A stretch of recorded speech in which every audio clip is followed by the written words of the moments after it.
Welcome to the release of September. The release will be available in acceptance on Friday the 30th of August and will be available in production on Monday the 9th of September. Let's hand over to Jörg and Willem-Jan so they can give you the details of the September release. Let's take a look at what we have in store for you all this release. As announced in our newsletter, we will talk about our highlight. Willem-Jan will talk about our highlight in a few moments. That is all about changing account details and some improvements, mainly security-wise.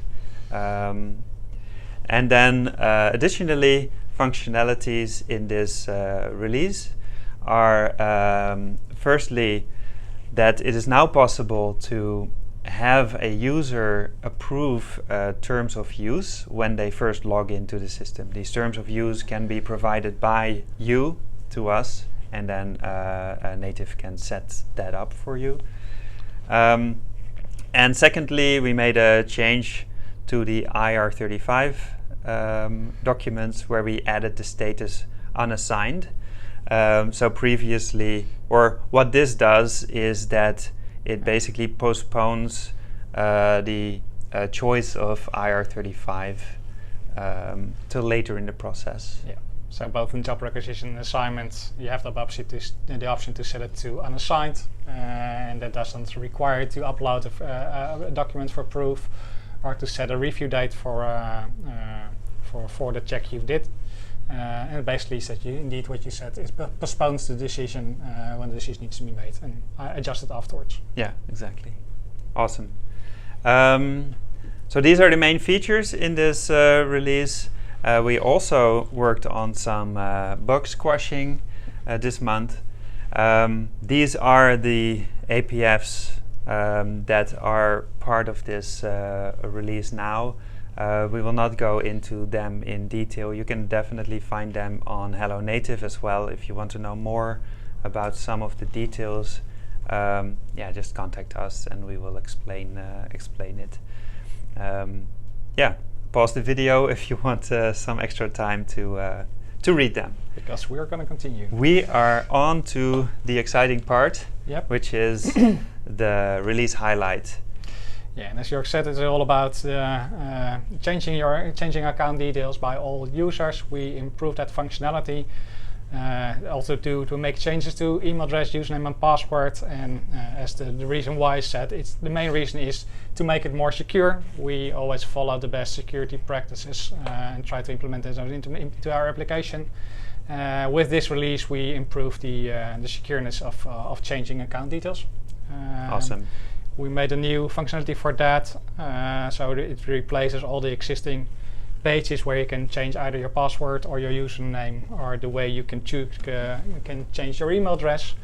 That's all now bundled together in one feature. And prior to be able to change either of these three things, you first have to enter your current password to ensure you didn't leave your laptop open, for example, and a colleague jumped behind and tried to change your credentials. Or even worse, a hacker in your system which was able to hijack your user session. To avoid all these things, we ensure that you have to re-enter your password, and also that after you make changes, your login sessions will all be terminated. So you have to re-log in after the changes have been applied. In addition, if you change your email address, there will always be a confirmation will be sent to your new email address, to where you have to verify that the email address is valid. And after that confirmation, the actual new email address will be applied. And also, if someone tries to change your email address, you will receive a notification on the old email address stating that it has been changed. Perfect. In addition to this, if you have users who log in via single sign-on, via SSO, those users don't use a username and password, so changing username and password doesn't really make sense. And if they have, as a super user, when you try to help them out with login issues, resetting the password will not make it better for them, most likely. So we added a warning to basically give you the attention that this user is logging on via SSO and they probably need to contact the SSO provider to solve login issues. Yeah, this notification is basically to solve something that was unclear. Right? We got a lot of questions, or often get a question: why does the reset not work? Yeah, because those users most likely will not even receive the reset password mails. Exactly. Because it's disabled for SSO users. And last but not least, when a user is inactive, you cannot make these changes because we send confirmations emails, and those cannot be sent to inactive users, or we don't send emails to inactive users. That's best practice. Awesome. Let's take a look. Yeah. So in this demo, I'm logged in now as Karen Portman, which is a supplier user. When I go to my settings, I can go to my personal information, and there I can find everything about myself. And when I try to edit my details, you will see I can change everything I could change before, but no longer I can change the email address, because that's now all part of the new button, Change Account Settings. Now, when I click on that, as said, I first have to enter my current password, so to ensure that when these changes are made, it's actually by the user itself, not by someone else who's abusing their account.